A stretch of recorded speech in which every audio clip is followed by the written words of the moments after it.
Thank you very much, Mr. Deputy Speaker. Anders Fogh Rasmussen in July 2011 said, "Washington will not always take the lead when it comes to power projection. The United States will demand that Europeans assume their responsibilities in preserving order, especially in Europe's periphery." And I think that is one of our greatest challenges, because we have taken peace for granted, we have taken a status quo for granted, and we have taken American support for granted. And increasingly, when A, we are ignoring what is happening in Russia, B, we are cutting back, and C, America turns to the Pacific and has to really justify to itself why it should support the Europeans in a pursuit which they regard to be our job, it becomes very difficult. The second point I want to make is there is a war of information and a war of propaganda going on, which we are singularly losing in the West, but Putin is winning on his home ground. If you look at Russian opinion, if it says, what do Russians think? In 1997, they were asked, are the big Western countries partners or opponents of Russia? In 1997, there's still sort of about 50% they would regard the US, Germany, Japan and Great Britain as partners of Russia. Now, if you ask the Russian population, 79% think that we are their enemies. If you then ask them whether Russia has the right to annex territories, it's quite interesting because they say 54% say generally Russia has got the right to annex territories. But then an additional 34 who normally would say, well, no, not generally. When it comes to the Crimea, they say, yes, of course they can. Now, the absurdity of this statement is the same thing as suddenly Angela Merkel in Berlin would say, Germany will annex Königsberg because it traditionally has always been German. And we would look at this and say, this is a totally, utterly bizarre argument. And yet, when it comes to the Crimea, we are accepting this. We're also accepting, with what I think is a stunning silence, the fact that Putin has single-handedly redrawn international boundaries for the first time since 1945, and we're kind of all going there saying, well, he really shouldn't be doing this, should he? But we're not offering any kind of options. And I think it is worth to look at what Putinism actually may mean. Strobe Talbot said, Putin's aggression only makes sense against the backdrop of what has been the defining theme of his presidency, turning back the clock. Therein lies the most malignant manifestation. It violates international law, nullifies Russia's past pledges to respect the sovereignty and territorial integrity of its neighbours, carries with the danger of spinning out of control and sparking a wider conflict. It establishes a precedent for other major powers to apply their own version of the Putin doctrine when convenient. Because it isn't just what Putin does in withdrawing the international boundaries single-handedly. There are quite a number of other countries who would be very happy to do the same. And once he's allowed to do that, they will feel they've just been given the green light. And I thought it was quite staggering when we discussed about the Greek crisis, with the euro, that people were saying, well, of course, Russia is now offering Greece money. And we were sort of relatively relaxed about this. This should have set just about every red light raging which is available, because it is an extension of influence, which, if we do not challenge it, will simply go on. Because Putin is not acting out of strength, by the way. He's acting out of the fact that he's terribly weak at home, therefore has to make enemies abroad. Certainly. Giving way, is it not chilling, to enforce the point she's making, to hear that 75% of all of the equipment used by the Hellenic forces is supplied by Russia?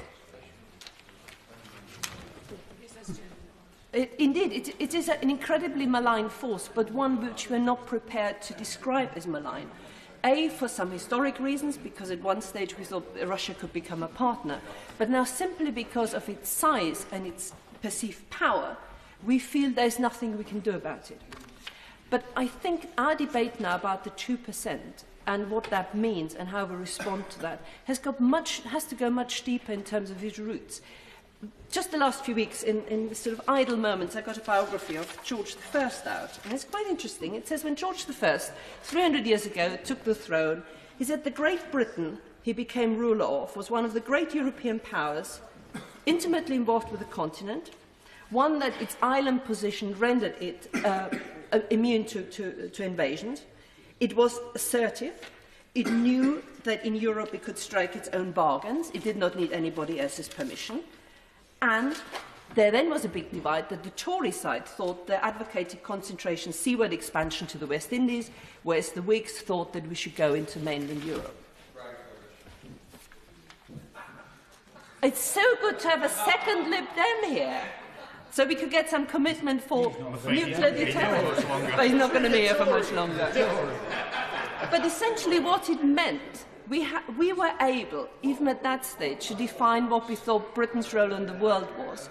We had a kind of strategy which then allowed us to say what our foreign expansion should be like, what our defence should be like. Whereas what we've got now, I think if anybody came and said, what is the Europe that the next Prime Minister, what's the Great Britain, the next Prime Minister takes over on May the 8th, how would that be described in 300 years? I think at the moment it would be described, it was a country that had more seats at international tables than any other country. It was P5 of the UN, it was a member of the European Community, it was the Commonwealth, but it didn't know what to do with it. It kind of still wanted to project power, but it couldn't make up its mind whether it was a greater Denmark or whether it was still a serious member of the P5. It was singularly incapable of defining which threats it was meant to meet. It couldn't make up its mind whether its foreign policy was a 19th century mercantile protecting of trade routes, or whether it actually thought it ought to be an at times necessarily aggressive force for good. It took its allies for granted, and in particular the United States of America. It would host huge summits where it was lecturing other countries. It was lecturing the rest of the NATO members that they should not drop it to 2%. And what are we doing now? The government sits here quite complacently, feeling not the slightest bit ashamed that it is not standing at the dispatch box saying, we are still complying with our commitment of 2% as we did in Wales and as we urged the other countries. So, in the words of some Americans at one stage, they will look at the Great Britain and will refer to us as no good crummy allies. Because what that absolutely rightly arbitrary 2% figure actually means to the rest of the world is not just saying to Putin, we're serious, or any other putative Putin, but it also says to our allies, we are reliable. We will stick to what we've said we will do, and we expect exactly the same from you. And we can't go on criticising the United States of America, of saying, well, you guys, you just keep trotting around the world being the policemen of the world. And then when they're no longer there, we're saying, where are they? Where are they? Well, if we want to be that grown-up country we've been for a very long time, that country that sits with a veto at P5, a nuclear power, then it actually has to be absolutely clear what role in the world it wishes to play. So any Prime Minister, which I hope will be Ed Miliband, on May the 8th, when it commissions that strategic defence review, it has to start with what role we play, what we wish to do, and what the financial commitments are with that. And one thing will be for sure, that 2%, it will be the absolute minimum, and it probably will not be enough. But I think this House would be shameful if it did not go on pressing that we stick to our commitments, stick to the commitments we expect from others, and actually, rather than being a no-good crummy ally, are reliable, effective, and clear in our purpose. Caroline Down.